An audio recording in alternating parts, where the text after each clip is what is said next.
Hello, nanapod ko, nagluto day ko daning labong. Kay kagahapon, akong nagian ng akong igso, anakon sa akong tatay. Nagsuroy di ani. Ing palit ko upusa, kay ako lang tistingan og luto.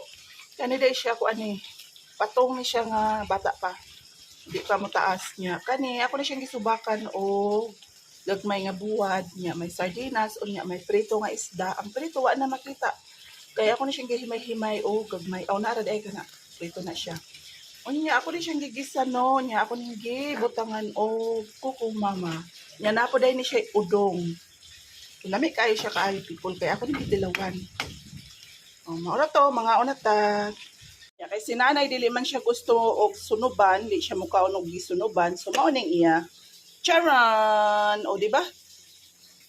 Gilapuan ra ni siya kung gibutangan og alugbati, udong o kamunggay, nya kana siyang kuan kana siyang dabong. Mao na nang iya niya. Ako po na siyang gisubakan og pritong isda akong gihimay-himay. So mao nang iya hanay sabaw. Kay ingon siya sa una kuno inani ra man kuno na pagluto. Sa buwan ra man kuno nabutang kamunggay niya agbati. Mao di siya ganahan og nga isunog kay sa una kunong panahon ang luto kunong style da aning inani.